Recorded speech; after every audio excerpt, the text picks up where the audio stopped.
Hey skiers, I'm Jeff from skiessentials.com. Welcome to our 2025 ski test. Today we're talking about this new K2 Reckoner 110. The Reckoner collection carries over from 2024 and prior years. We still get the Reckoner 92 and 102 for widths, but the 110 is a new width and kind of the rest of the line has changed. The overall theme is still the same, of them being kind of playful, freestyle influenced freeride skis, or I suppose in the 92 all mountain skis. But yeah, totally refreshed. And one of the things that I'm really excited about is one of the things that K2 was focused on is improving durability. And in doing so, I actually think they, particularly this ski, this 110, if you compare it to the Reckoner 112, I actually think they increased its overall strength and stability a little bit as well. So construction is a little bit different, but largely the same. It's an Aspen microblock core now, which is a little different than before, but we still get triaxial braided fiberglass, we still get carbon boost braid, and we still get spectral braid. So carbon boost braid is just longitudinal carbon stringers. Spectral braid is more of a cross-hatching method that kind of varies in its angle, which allows K2 to play around with torsional stiffness in different sections of the ski. I've always thought that technology is really cool, and I think you really feel it in these Reckoner skis. Maybe the narrower ones you feel it a little bit more because you're generally on soft or on firmer snow more often, but you still do feel it in this 110. One thing that has happened for 2025 is with the changes in construction, all the Reckoner skis have gotten a little bit heavier, but I don't think it's a bad thing whatsoever. I think it can be kind of nice with a ski like this to have a little bit of heft. So this is a 184, 110 underfoot. This is a pretty big ski overall, and we're just about 2,100 grams. So like I said, it's not particularly lightweight anymore, excuse me, but you will find, you'll find some heavier skis in this width range, in this length range. So it's not the heaviest ski in the world, but it's no longer a particularly lightweight ski.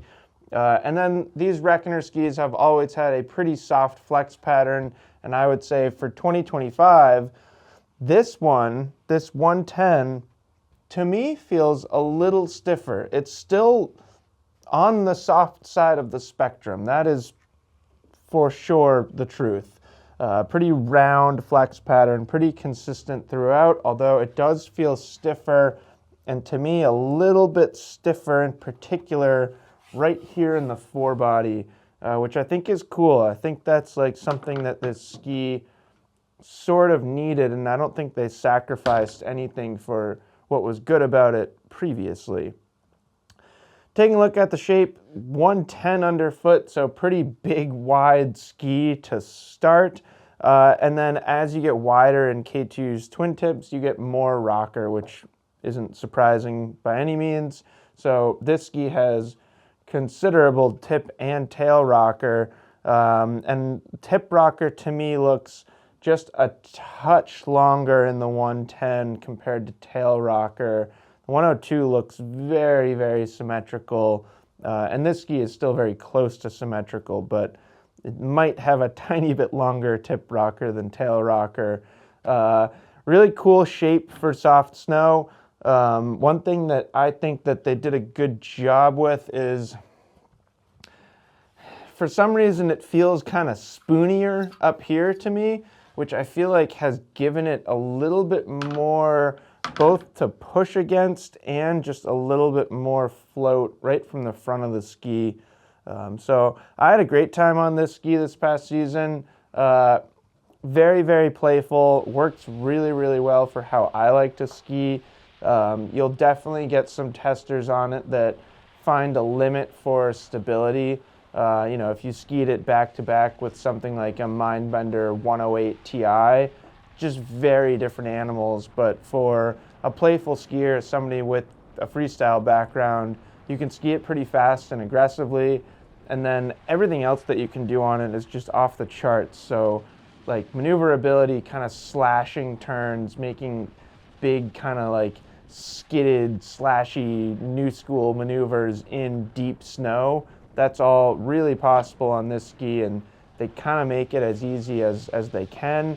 I will say the widest Reckoner would be the ideal candidate for a super surfy, slashy powder ski, but this is still really good.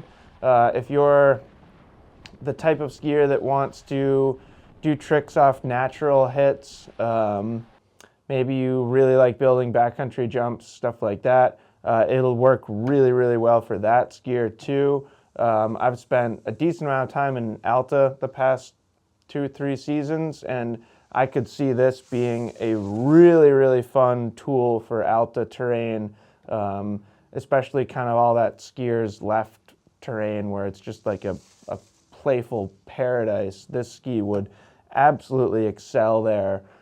So it's not going to be for everybody. You know, it is a pretty twin tippy freestyle shape, so if you're a directional skier, you don't need that kind of twin tip performance and twin tip shape. Probably better off on, say, a Mindbender 116C as a powder ski. But if you're looking for kind of that freestyle influence in a powder ski with a soft flex in this width range, hard to go wrong with the Reckoner 110. So that's it. That's the Reckoner 110 from K2 for 2025. Let us know if you have any questions about it, and we will see you out there on the slopes.